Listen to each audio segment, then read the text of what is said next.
تو آج ہم ایک بہت ہی دلچسپ اور گہرے سوال پر بات کر رہی ہیں جو ہمارے ذرائع نے اٹھایا ہے۔ کوئی شخص اپنی کامیابیوں کو صرف اپنی محنت کا نتیجہ سمجھنے کے بجائے دل سے خدا کا تحفہ کیسے مان سکتا ہے؟ جی یہ صرف ایک خیال نہیں ہے، بلکہ ہمارے ذرائع کے مطابق اس کے پیچھے ایک پوری نفسیات کام کرتی ہے۔ بالکل، اور یہ سمجھنا اس لیے بھی ضروری ہے کیونکہ خود پسندی اور دکھاوے کے جال وہ بہت باریک ہوتے ہیں۔ آج کی گفتگو کا مقصد یہی ہے کہ ان جالوں کو پہچانا کیسے جائے اور ان سے بچا کیسے جائے، اور ہمارے ذرائع کے مطابق اس کی بنیاد صرف ایک نقطے پر ہے۔ آپ اپنی کامیابی کا سہرا کس کو دیتے ہیں؟ اپنی ذات کو یا خدا کو؟ بالکل، یہیں سے سارا کھیل بدل جاتا ہے۔ ٹھیک ہے، تو آئیے اس پر بات شروع کرتے ہیں۔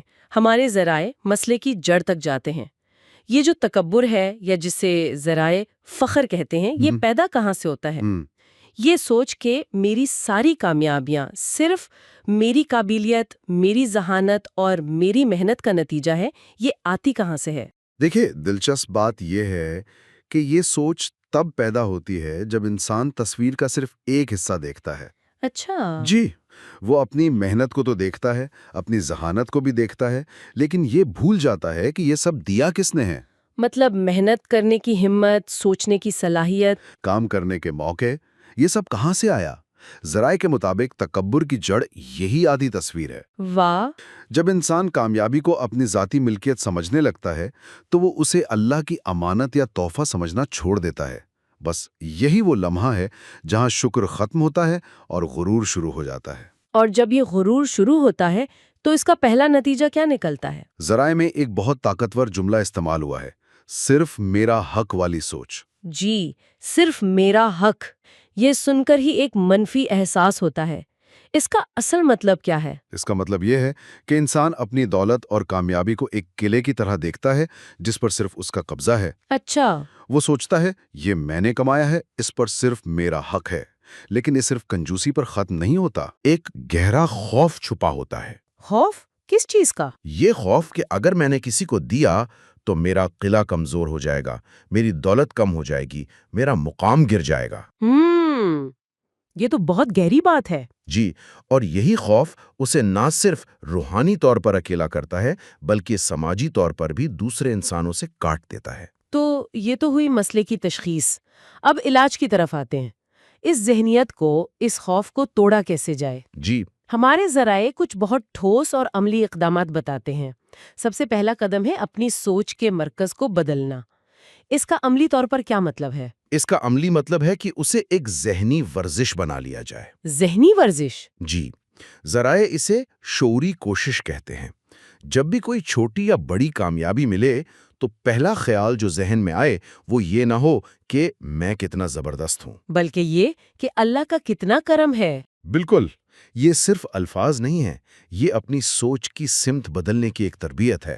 ہر ہنر، ہر کامیابی کو اپنی ذات کی تعریف کے بجائے اللہ کی طرف سے ایک تحفے کے طور پر دیکھنا۔ یہ ایک چھوٹا سا ذہنی قدم تکبر کی جڑ کاٹ دیتا ہے۔ جی، کاری ضرب لگاتا ہے۔ اور اسی سے جڑا ہوا دوسرا نقطہ ہے شکر گزاری کا۔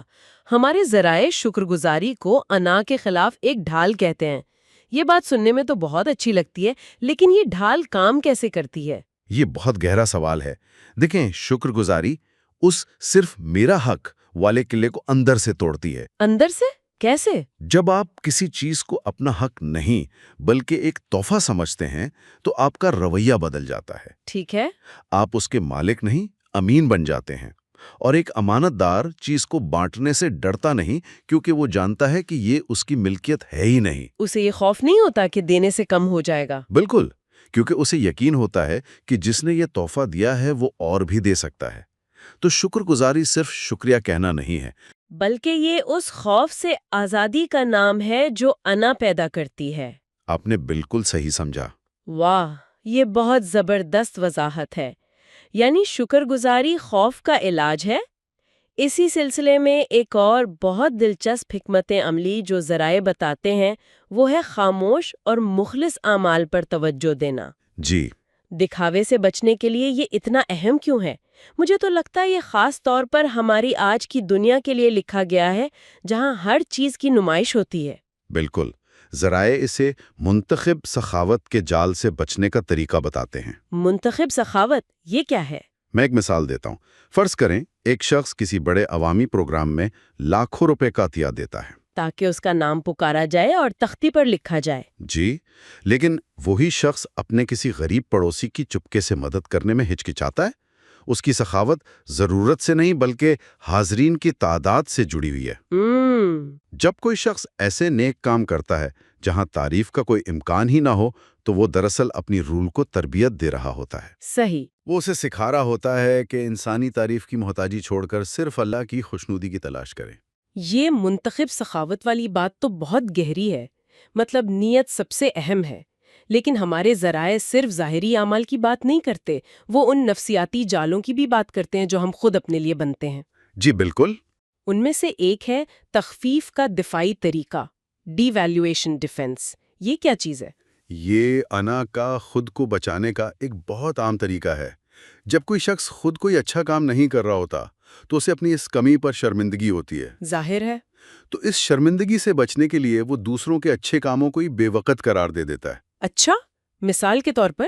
مثال کے طور پر اگر وہ خود خیرات نہیں کرتا تو کسی اور کو لاکھوں روپے خیرات کرتے دیکھ کر کہے گا، ارے اس سے کیا فرق پڑتا ہے، یہ تو سمندر میں ایک قطرہ ہے۔ یا یہ تو صرف نام کے لیے کر رہا ہوگا۔ بالکل۔ اچھا، تو اس کا مطلب یہ ہوا کہ دوسروں کی نیکی پر تنقید کرنا دراصل اپنی بے عملی کا دفاع ہے۔ یہ تو بہت خطرناک سوچ ہے۔ بہت خطرناک۔ یہ تو ایک آسان راستہ ہے خود کو نیک محسوس کرنے کا بغیر کوئی نیکی کیے۔ بالکل درست۔ یہ ضمیر کو مطمئن کرنے کی ایک گولی ہے۔ انا خود کو یہ کہہ کر تسلی دیتی ہے کہ میں جو نہیں کر رہا وہ ویسے بھی اہم نہیں ہے۔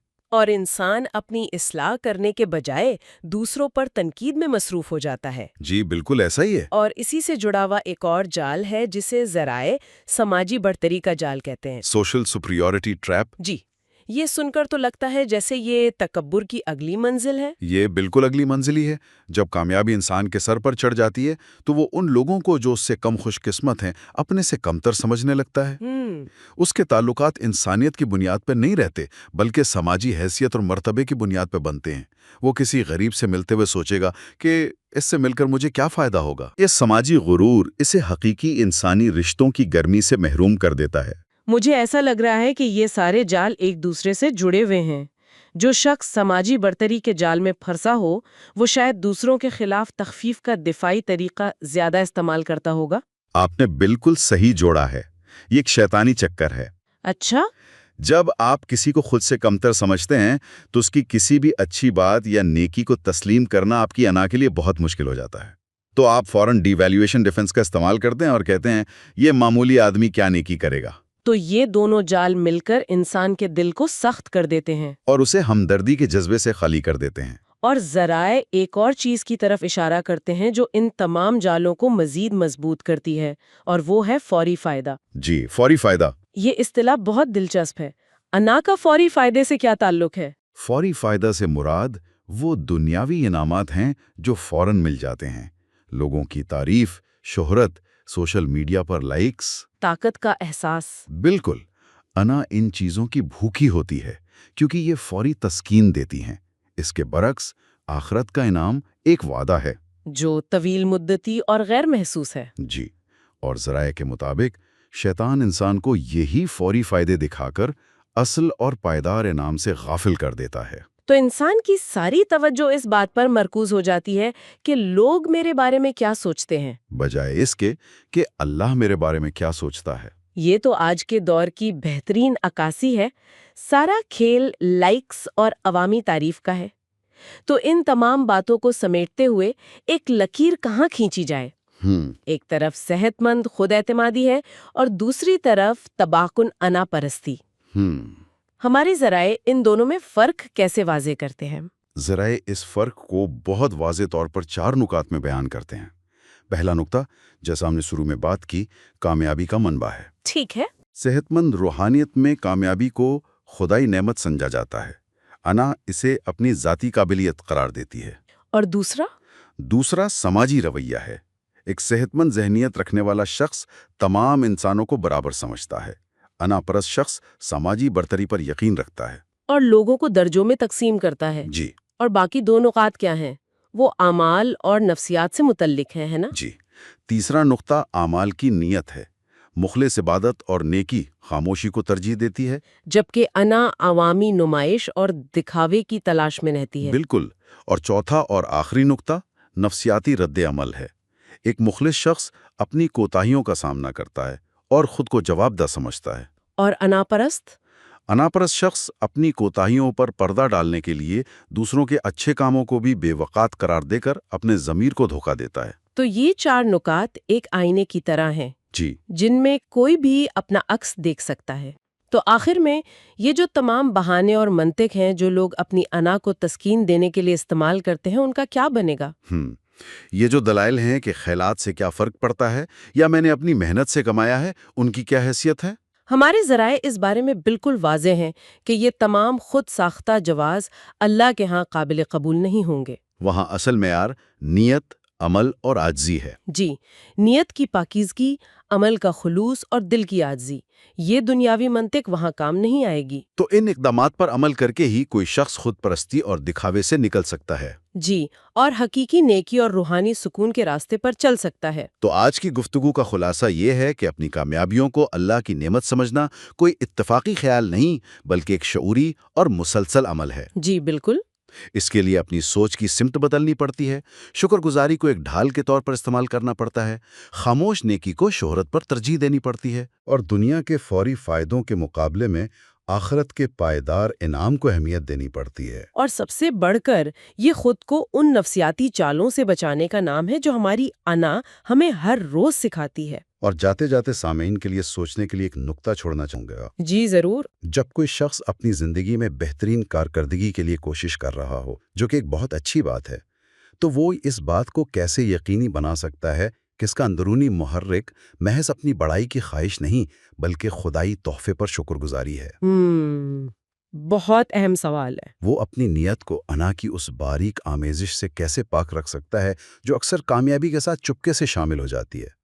یہ ایک ایسا سوال ہے جس کا جواب ہر کسی کو اپنے اندر تلاش کرنا ہے۔